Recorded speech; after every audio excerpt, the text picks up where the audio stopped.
So today we have Kelsey Allen talking about graph nets. Kelsey is a grad student in the Tenenbaum lab, and so I'll pass it off to her.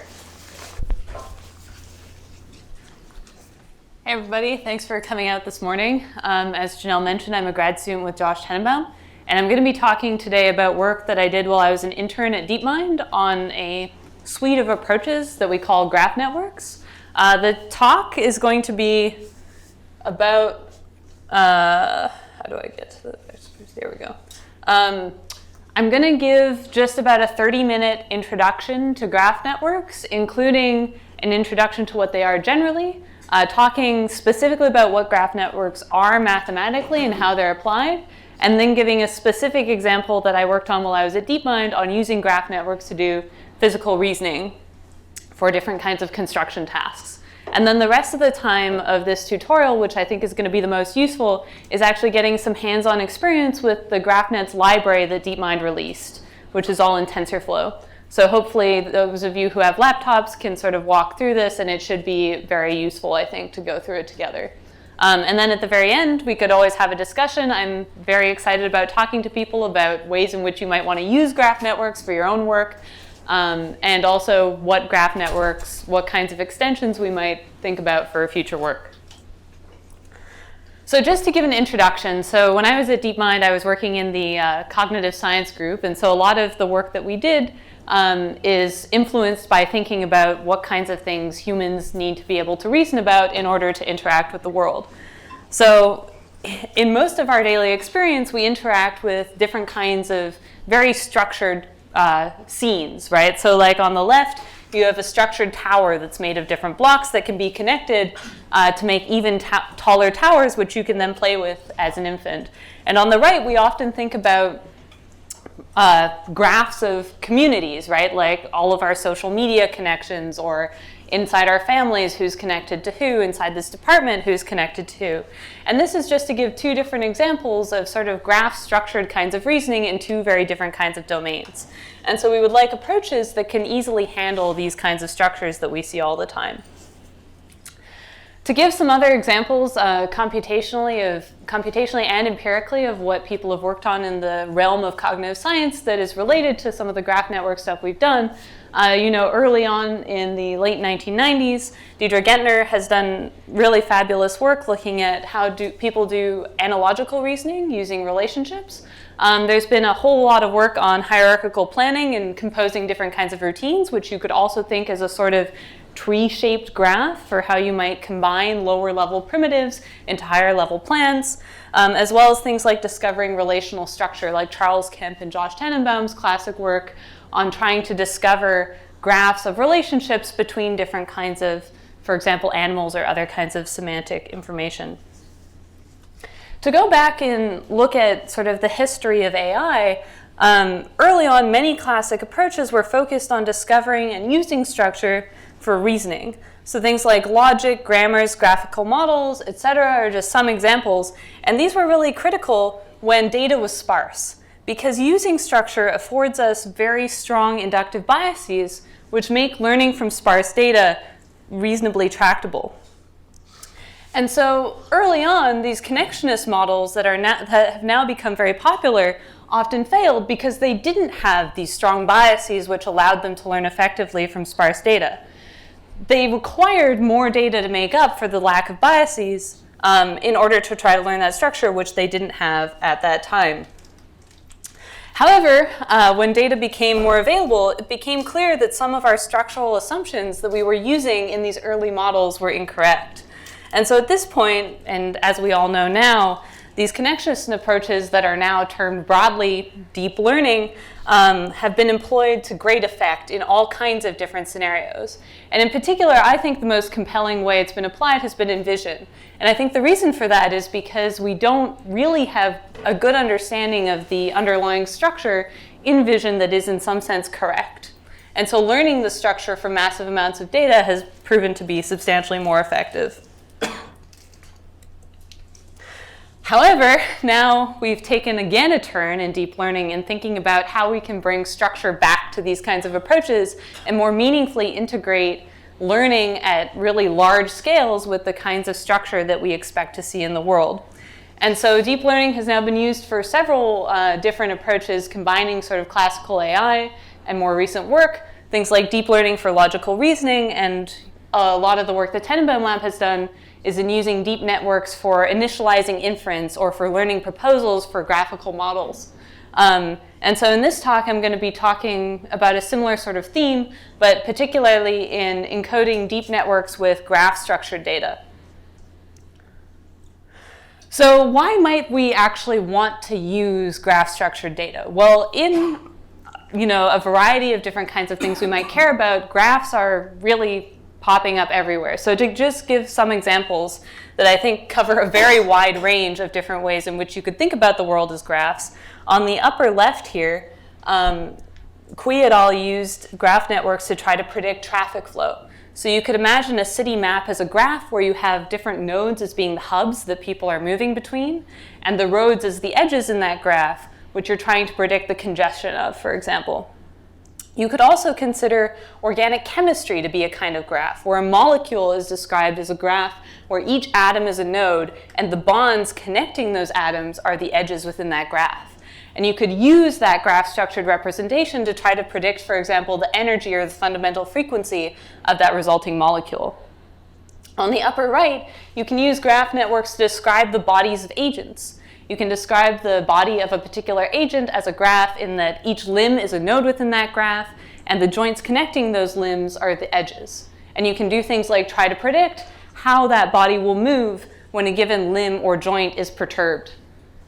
And then the work that I was mostly focused on in my internship was on using graphs for physical prediction. So you can imagine in a physical scene that each object is a different node in that graph, and the edges connecting those objects are the forces. So things like gravity or elasticity or anything else. And you can then use that to try to predict the motion of objects in different physical scenes. So to give even just a couple more examples, on the bottom two rows, you can also think about tree-structured data as being a kind of graph. So you could use graph networks to try to do things like, for example, semantic parsing, since a parse tree is just another kind of graph. You can also not make any commitment to where the objects are and instead just break an image into different grid cells that could be fully connected, and that could also be seen as a graph.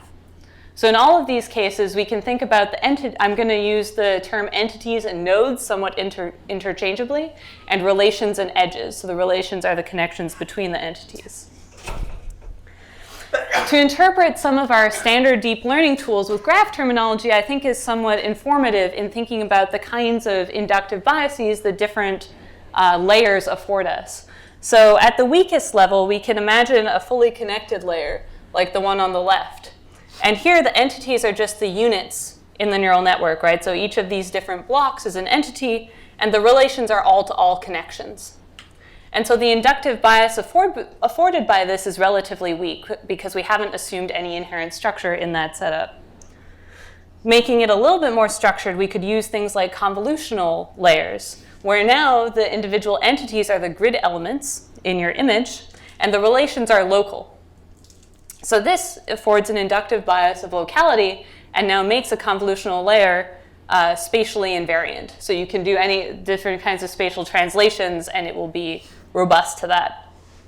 Recurrence is another kind of, you could imagine that as another form of graph where now you have entities as being the time steps and the relations are sequential. So time step 0 is connected to time step 1. And so this gives you the inductive bias of sequentiality and the invariance of time translation. And finally, graph networks are in some sense just an extension of these various ideas, but now we'll talk about general nodes as the entities, general edges as the relations, and the inductive biases that you can now get are arbitrary and depend on the structure of your graph. And the invariants you get are the node and edge permutations. To go into a little bit more intuition on that, and really hammer home this idea of being invariant to the order of the entities, I want you to consider this solar system. So we have a sun in the center and a bunch of planets orbiting that might each have a moon. And we want to, for example, predict the center of mass of this system. So critically, the order in which we consider the planets should not matter, right? It shouldn't matter if I represent this scene as being this feature concatenated with this feature concatenated with this feature, instead of this one and then this one and then this one, right? But if we were trying to represent this scene in a classic sense, we would have to commit to some ordering of these entities in order to use a standard deep learning kind of approach. And so a standard, for example, multi-layer perceptron operating on the features of the entire scene won't be order invariant. And so instead, what we would like, as in physics, is to apply the same function to all the objects and interactions in the scene and then aggregate that information to make predictions. And so this is really at the core of what graph networks do. In order to get into a little bit more of the mathematical details of how these things work, I'm going to use this general graph definition. So actually, before I go any further, does anyone have any questions so far? Yep. Can you just kind of rehash the explanation of why the multi-layer perceptron has the order? Has this order effect? Okay. Yeah. Maybe I can draw it. So imagine we're going to call this 1, 2, and 3, and 4 as our entities, and I'll forget about the moons for now. And so we'll have, I guess I can't easily write anywhere. You want that board out there? Maybe. You can tell? I'll try to explain at a high level while they're getting the board. But so if you wanted to apply a standard deep learning kind of approach, you need to represent this scene as some vector, as a single vector representation. And so in order to do that, thank you.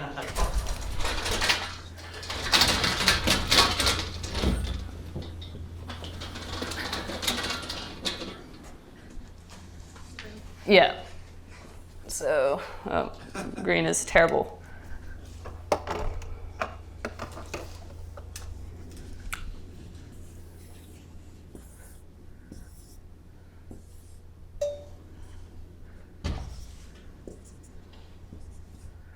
So imagine this has some position that's like, actually I'll just call this position 1, position 2, position 3, position 4. So if you wanted to predict the center of mass of this whole system, then you need to represent the scene in some way. So the standard thing to do would be to concatenate your features like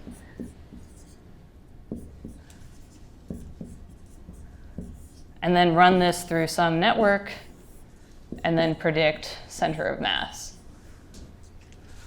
Does this make sense? But you should equally be able to do this.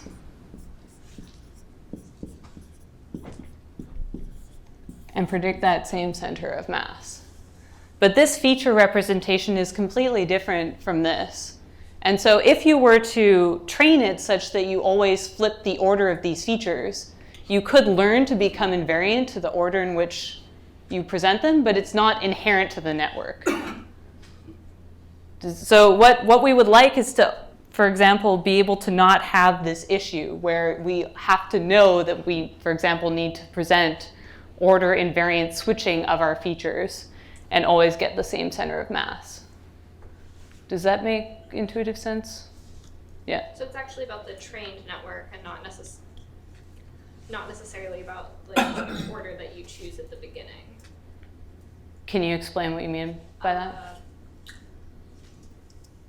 So you could make a network that works on any of these features, but then you can't switch it after you've already trained it to work on a new set of features. Exactly. So you want to have something that can always be trained where you don't need to know the order in which you will show the features to that network in the future.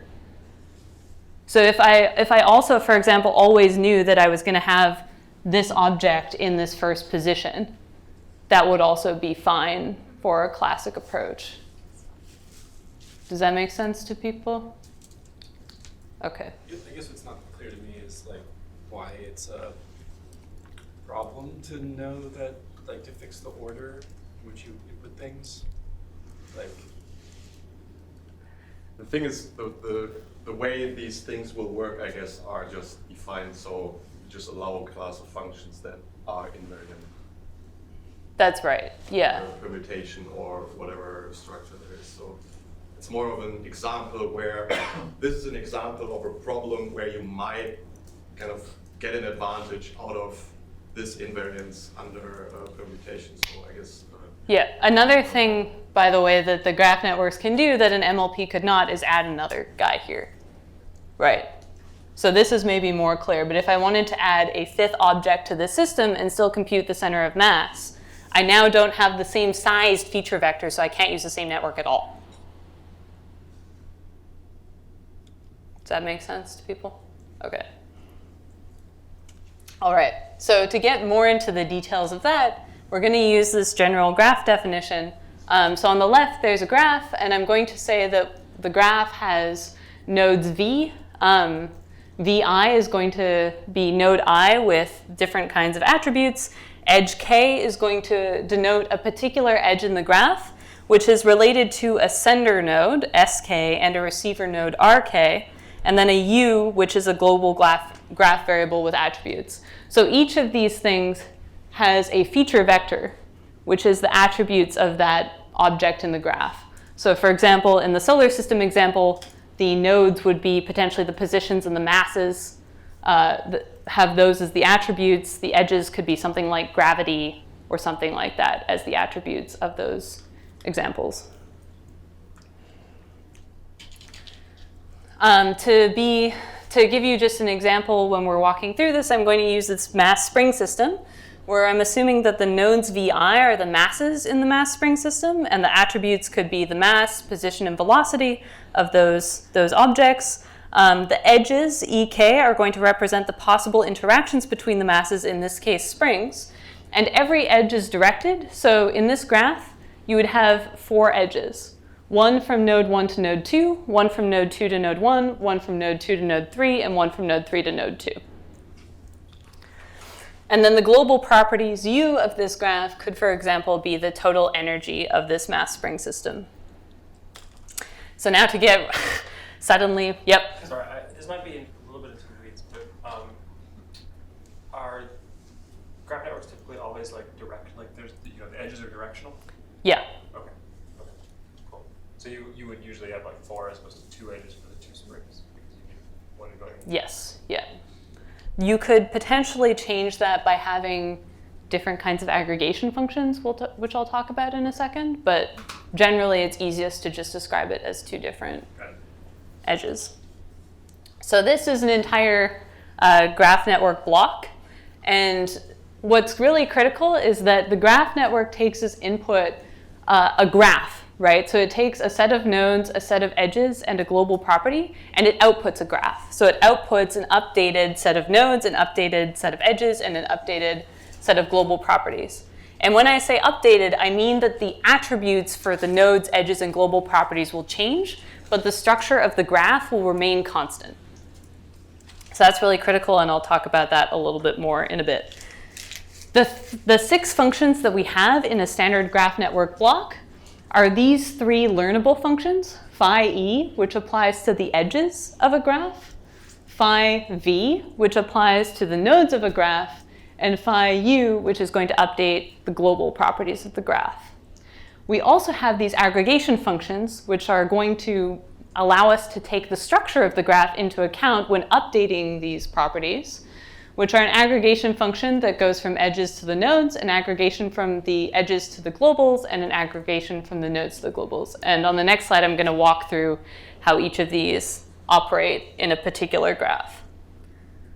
Any questions about this before I go to the next slide? Okay.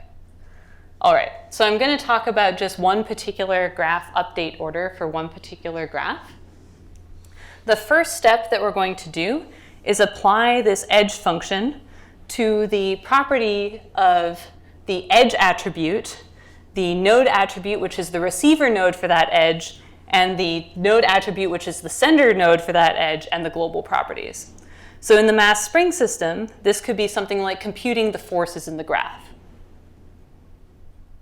for each different interaction edge. So like the spring constant or an updated version of that, which will allow you to propagate that information. So that gives us a set of values ek prime, or updated edges for each edge in the graph. Then we're going to apply the aggregation function, which takes the edges and computes the set of ei prime with this hat on top of it, which is going to, in this case, sum all of the inputs to a particular node. So when we apply that aggregation function for this node, for example, what we're going to do is sum up these different edges for that node. And that's what our aggregation function is doing. Sorry. Yeah. So in the first step is this phi e. Yeah. So that would be kind of start node, end node. Then you look up kind of in the U, it could be the position, and then computing the mass from that, and yeah, so the attribute of the edge. Yeah. So the U is actually just some global property. So often we think about that as like gravity or something that's affecting the entire graph. So it's not really looking up anything within the U. It's perhaps even easier to not even think about the U at the moment.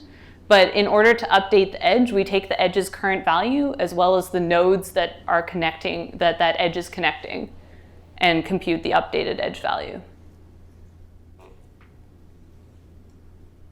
And then, I'm just wondering where the position of the objects in your system. That's coming next. Okay. Yeah.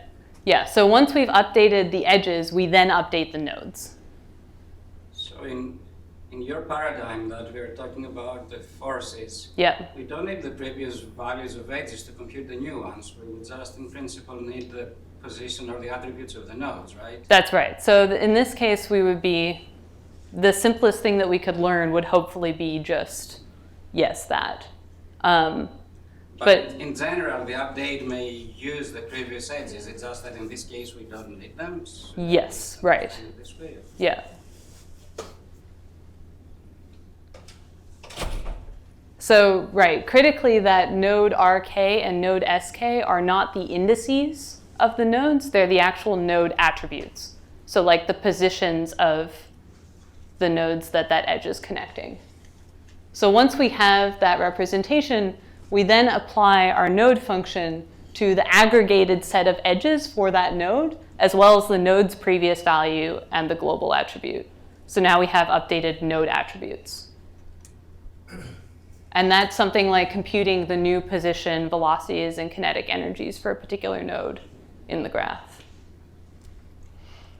And finally, if we're using these global properties, we would aggregate all of the edges and all of the nodes in the graph, and then apply our learned global function to the aggregated edges and aggregated nodes and the previous global value to get an updated global value, like an updated energy. Yeah. This is kind of taking a step back, but can you remind me which of these values are being learned and which of them are, Yeah. I guess, like the inputs? So phi u, phi v, and phi e are learned. The aggregation functions are constant. Okay. And the graph structure itself is constant. So then all of the arguments of those functions are? The k's are all constant. Like the actual connectivity of the graph, but the attributes of each of those things in the graph is changing. Yeah. So the edge update is always dependent on RK and SK attributes? Yes. And the node is always only dependent on the incoming edges? Yeah. And you could define alternative update schemes here. The really critical part is these 5 functions are only applying equally to like all nodes in the graph or all edges in the graph. Yeah. Is it possible, maybe I'm looking a little bit ahead, but is it possible to have a dynamic kind of graph instead of having a fixed graph? So dynamic in what sense? Like maybe the model will tell you, for this kind of thing that, maybe like you need a new node to, explain this thing. Yeah, so you would need a separate separate learning scheme for that. There's nothing that says you can't change the structure from one iteration to the next, but this will not predict what that structure should be. It is, yeah. Yeah. Just have a naive question because I saw like there was one person node that has two, actually two. This one? Just wondering, can two nodes have like two edges or more edges? Yeah, there's no limit on the number of edges. If these could each have a different edge attribute, for example, and then they could encode different kinds of connections. Like if you had two different springs connecting the same nodes with different spring constants, then you might want two different edges between those same two nodes. Sorry, a follow-up question. So you mean you have to train a new model for that other kind of graph? If you have a new node, or like you have a couple of new nodes? No. The model that you're learning does not care about the graph structure, because each of these functions is not dependent on the particular values of Rk and Sk. They take the node attributes from Rk and Sk as input, but the structure of the graph just determines the propagation and the aggregation functions, which are in some sense independent of the structure. So you can learn, when you learn a graph network, you can apply it to any structured graph. But how did the performance change in that case? In practice, you look at that. Like I will show some examples of having, for example, you can train on towers with different numbers of blocks. Yeah. Well, I don't know if you're gonna give an example afterward, but previously you said there's one example where you can use this to train on some image and basically use it as fully connected scene graph. But now it seems that between like one pair of nodes, you can have arbitrary number of edges. And so in those cases where there isn't actually a theory after like how many edges there is, like how do you determine like what kind of graph? Because now you can have arbitrary number, like so the fully connected can be like all kinds of different fully connected. Yeah, so in general, in practice, what I have seen is that people just assume there's one edge between two nodes in each direction, but you could play around with that. It's again not something that this model will be able to predict for you, unless we can talk about some ways of extending that at the end, but there's no obvious way of doing that with this. Yeah. And I guess an extension to this, the graphs that you're treating here cannot be expressed as simply like a matrix with nodes and the values of the elements being the edges, right? It's more general here because you can have more edges with the same destination. Yeah, so this is more general than just an adjacency matrix, for example. But you could convert an adjacency matrix into a graph.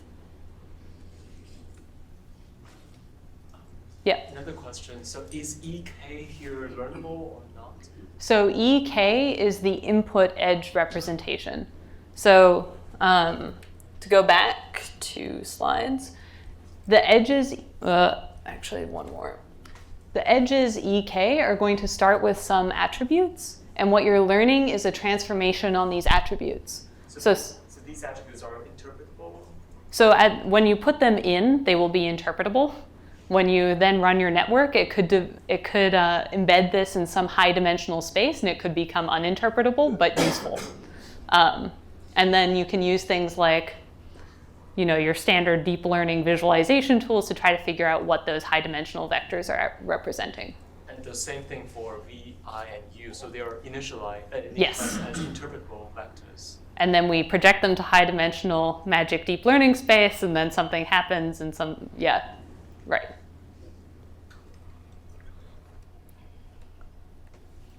All right. So that really is the core of graph networks, that one slide. So now that we've developed a particular graph network block, we can actually compose them in all different kinds of ways, because each graph network block takes as input a graph and outputs a graph, and so you can connect them in somewhat arbitrary ways.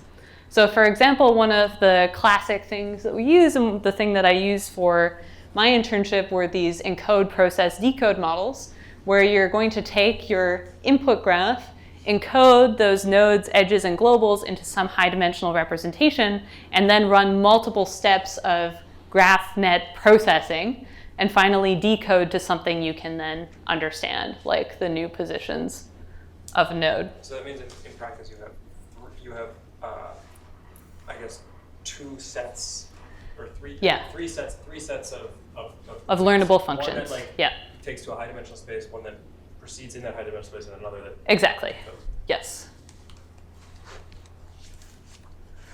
So to give you some intuition for why we might want multiple steps of processing, when you define a graph, if you take just one step of propagation, then, for example, to get this information from this node to the rest of the graph, after one step, you're just going to be able to propagate it to its direct neighbors. After 2 steps, you'll be able to propagate it to all the neighbors. And after 3 steps, you'll also be able to propagate it to all the edges.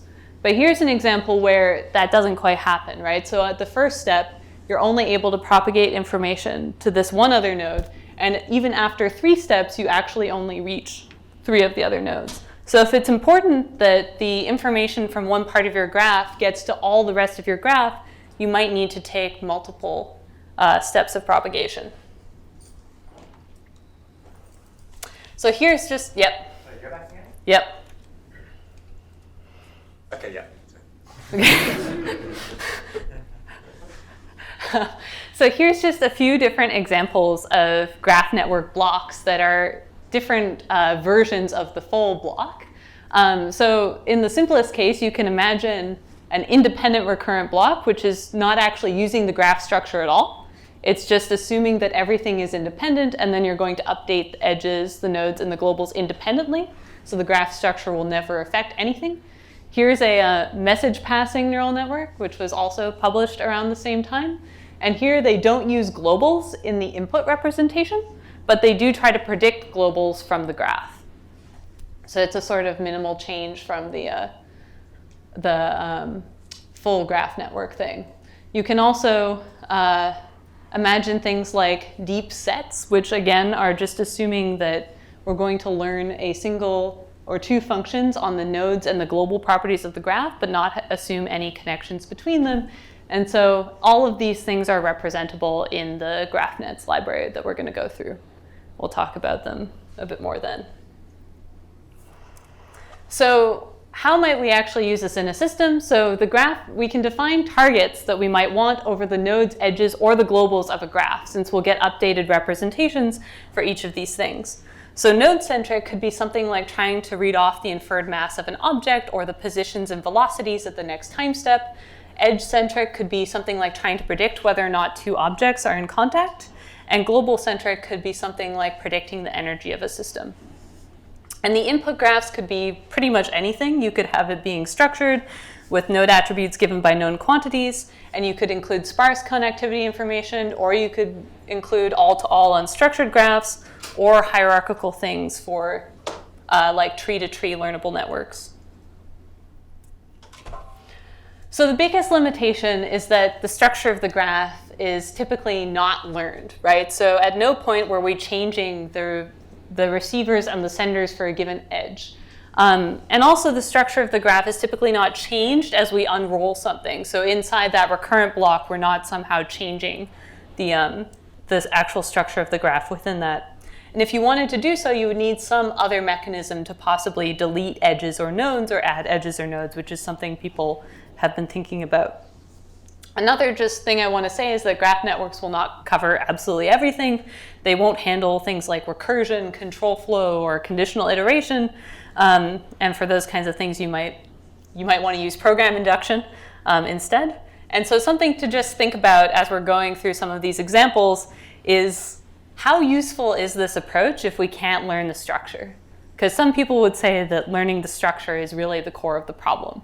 So just something to consider. And if you're curious, I have some references of people who are trying to learn structure. But do you have a question yet? Yeah. Can you?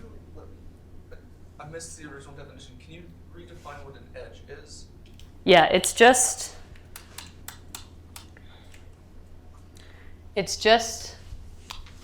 denoting that there is a connection between some sender node and some receiver node. And it has a certain attribute vector, but this could be initialized to be empty. Okay, so it's like it's a particular, I guess, it takes as input a node, applies some function to it, and then outputs a node. And I guess like that, the function that it applies to it is like of a fixed form. So there's a difference between an edge existing in the graph and the edge function that you're learning. So the function that you're learning takes in as input the current edge representation and then the node representations for the nodes it's connecting, and outputs an updated edge representation. Okay. And like, is the edge function, is that like, does that input a particular form? Like, is that like something like a linear map or something like that? So it's a learnable network. So it's a set of weights and biases. Yeah, so that's the part that's being learned. Okay, and then so I guess like my actual question was like, when you say that there are things that you can't learn or you can't like represent with a graph network, that means that like the graph network itself can't do something like control flow. Yeah, there isn't a graph representation that will give you control flow. I see. It's actually independent of the network part. And is that like is that anything that looks like control flow, or is it? I'm not sure. We should talk more offline. Yeah. Yeah. Thanks. I should also say that there is one way you could imagine learning structure in these graphs, which is to always assume everything is fully connected and give every edge a weight and try to learn those weights. But that's computationally slow. So when I'm talking about learning the structure, I'm talking about really like sparse learning of the structure.